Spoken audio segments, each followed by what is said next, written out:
laki-laki yang memilih untuk menjadi kaum pelangi gitu, tapi tetap nekat menikah. Ini bukan hak kita ya untuk mendikte atau menjudge orientasi seksual orang, masing-masing beda-beda. Kita nggak tahu kenapa dia bisa kayak begitu, bisa jadi memang karena dia dari kecil hormonnya memang udah imbalance. Hola netizen yang berbakti, proses rujuk antara Indra Bekti dan Aldila Jelita hingga saat ini masih terkendala restu dari sang ibu mertua, Marjam Abdurrahman. Pasalnya ibu mertua Indra Bekti itu menolak jika Aldila Jelita harus kembali rujuk. Tidak hanya itu, bahkan Marjam Abdurrahman membongkar aib Indra Bekti kepada publik. Ia juga memberikan isyarat kalau mantan suami Aldila Jelita tersebut merupakan seorang gay. Hal ini diungkapkan Marjam Abdurrahman yang membawa-bawa kisah Nabi Lut saat diwawancarai. Bukan hanya itu, Marjam juga terang-terangan mengizinkan rujuk jika agar Indra Bekti taubat. Selain itu, Indra Bekti seharusnya tidak perlu memanggil media jika ingin rujuk. Syarat lainnya yang diminta oleh Marjam Abdurrahman yaitu Indra Bekti tidak lagi bersenang-senang dengan cowok lain di luar. Pernyataan tersebut menjadi sorotan netizen yang terhormat, apalagi pernyataan ibunda Aldila Jelita itu beredar di media sosial. Banyak netizen yang budiman yang berspekulasi kalau Indra Bekti adalah seorang gay. Beberapa lainnya juga merasa heran mengapa jika Indra Bekti seorang gay, dirinya tetap menikah dengan Aldila Jelita. Nah, gimana nih menurut netizen yang maha benar? Silahkan berkomentar ya. Ini sungguh masih gak habis pikir dan tidak tahu harus ngomong apa sama laki-laki yang model-modelan kayak begini nih. Laki-laki yang memilih untuk menjadi kaum pelangi gitu, tapi tetap nekat menikah. Ini bukan hak kita ya untuk mendikte atau menjudge orientasi seksual orang, masing-masing beda-beda. Kita nggak tahu kenapa dia bisa kayak begitu, bisa jadi memang karena dia dari kecil hormonnya memang udah imbalance atau apa. Nggak semua juga orang masuk kaum pelangi itu karena pergaulan, karena nyari duit, karena nggak semuanya begitu. Punya banyak lah faktor-faktor orang akhirnya menjadi kaum pelangi. Nomor 1 cari duit, nyari gadun. Ternyata gadun-gadun yang sekong-sekong itu banyak juga, say. Nomor 2 mungkin gaya hidup ya, keikutan sama teman-teman, ketularan, apalagi lah macam-macam ya, karena emang orientasi seksnya menyimpang, atau ya memang benar bawaan genetik dari kecil, dari dia lahir. Macam sebenarnya orang kenapa bisa masuk terjerembab ke kaum pelangi ini. Dan sekali lagi bukan kapasitas kita ya sebenarnya untuk menjudge, itu hak orang masing-masing. Cuma kalau lu emang udah jelas-jelas nih, lu tahu diri lu ini sekong, say, jangan lu kawinin. Ngapa anak perempuan orang emang udah bener-bener nekat ujung-ujungnya udah kawinin,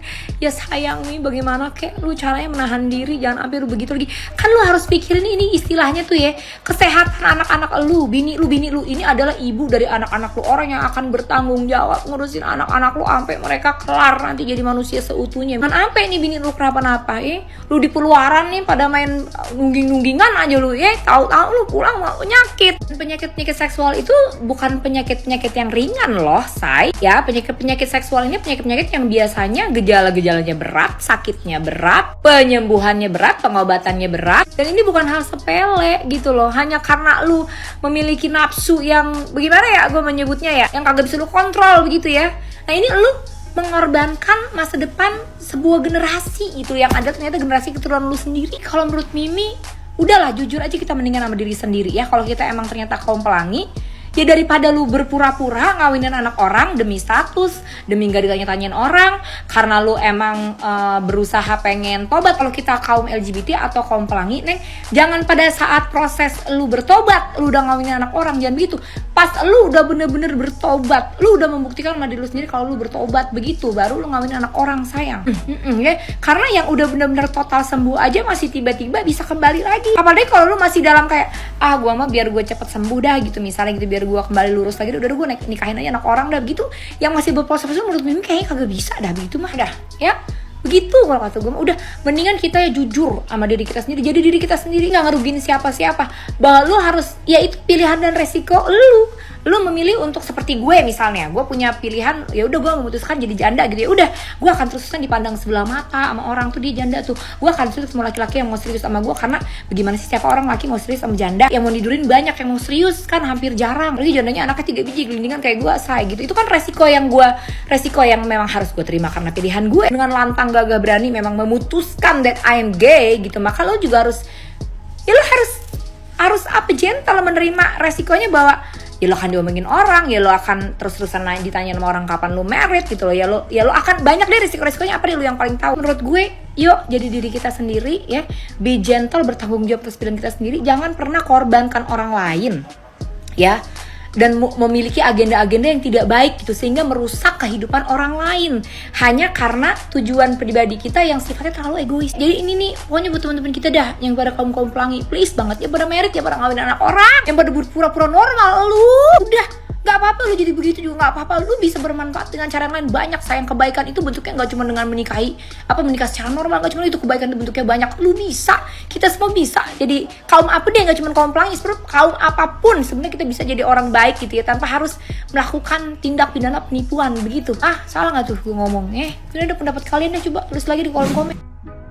Gila ya, gue diminta untuk menanggapi statement dari mamanya Adila atau mertuanya Indra Bekti. Oke, kalau menurut gue ya, sesalah-salahnya Indra Bekti, dia masih punya hak untuk dimaafkan selama dia mau bertobat. Apalagi sang istri itu sudah mau memaafkan. Nah, ini si ibu yang nyata-nyata cuma sebagai mertua merasa mempunyai hak untuk menentukan masa depan anaknya, ya, yang dimana dia tidak mau memaafkan Indra Bekti dan mau memaksakan untuk supaya si Adila bercerai. Ingat ya Bu, lu kepala udah rapet tuh tutupin sama tutup kerudungan. Ya, lu tiap tahun juga memohon-mohon untuk diampuni Tuhan atas semua dosa-dosanya lu di bulan puasa. Nah sekarang kalau lu minta dimaafin Tuhan atas semua dosa lu, tapi lu nggak mau memaafkan orang, terus lu mau jadinya apa?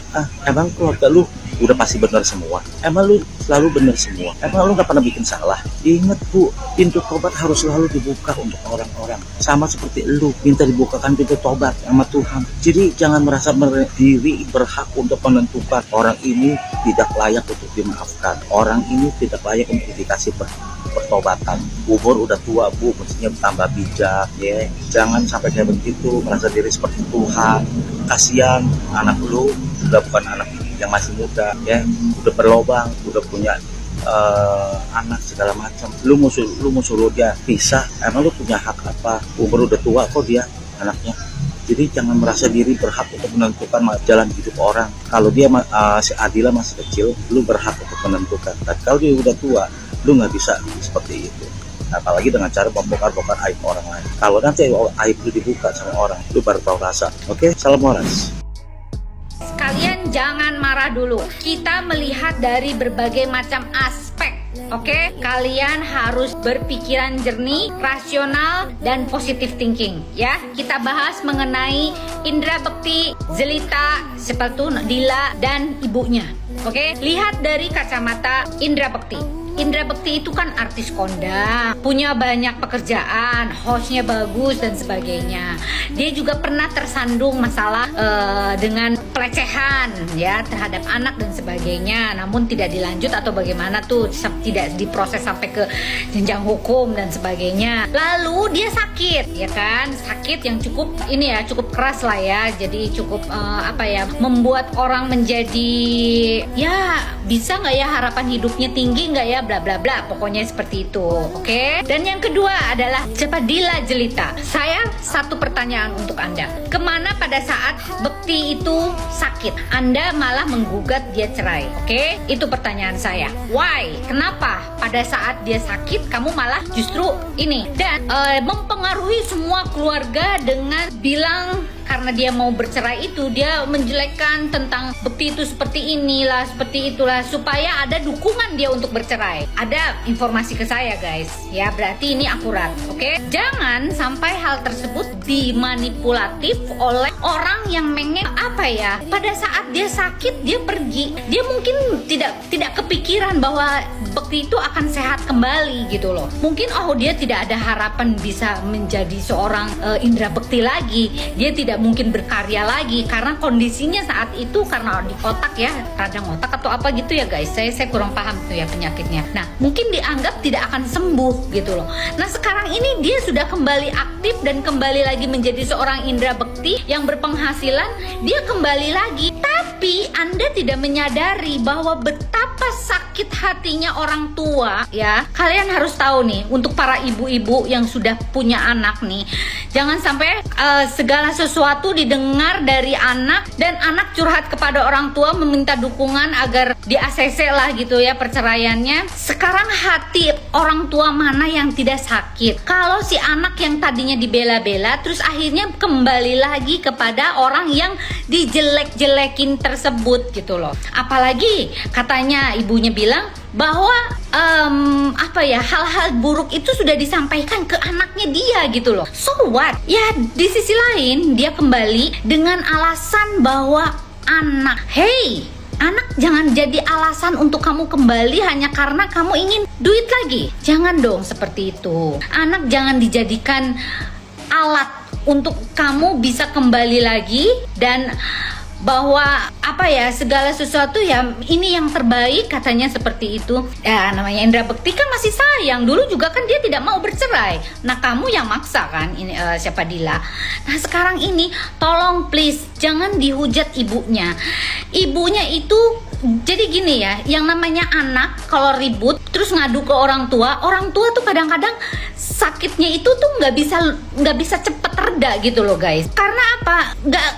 Nggak ini gitu ya, nggak rela dong anak kita digitukan loh sama menantu kita seperti itu kira-kira ya guys ya. Namun kalau kembali lagi nih, ada satu transgender atau LGBT ya yang ngaku-ngaku katanya pacaran sama kakaknya Dila itu. Saya kurang setuju dengan dia.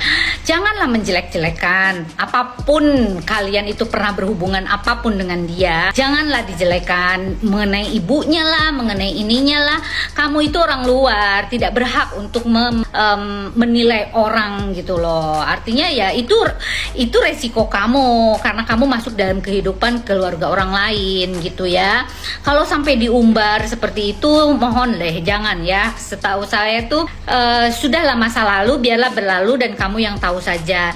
Jangan menjelekkan sisi buruknya dari si ibunya Dila ini gitu loh. Manusia itu tidak ada yang sempurna guys. Semua orang punya latar belakang.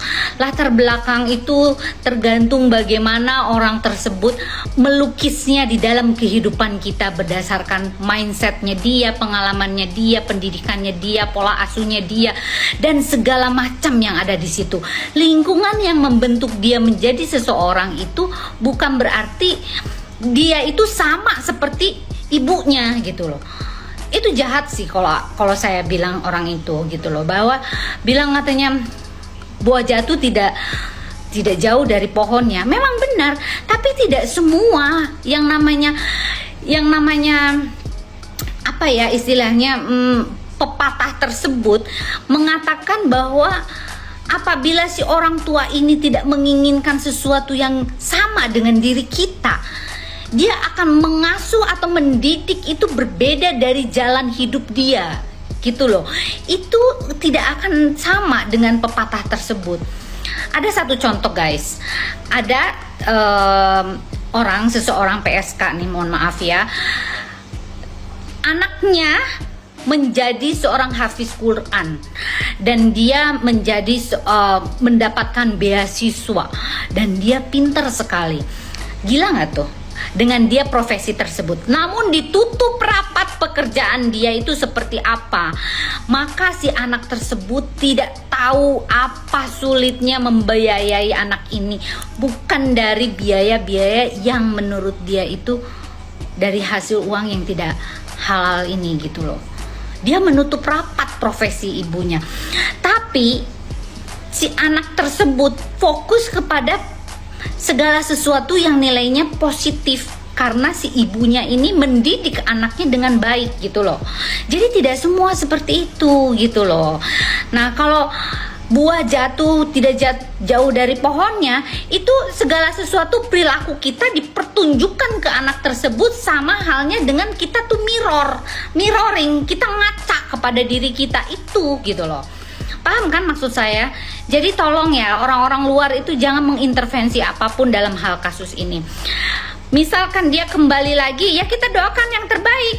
Tapi urusan masalah itu, rasa sakit hati sebagai seorang orang tua itu tidak bisa tergantikan Karena apa? Luka batin orang tua ini yang menggoreskan adalah anaknya sendiri. Bagaimana tidak terluka?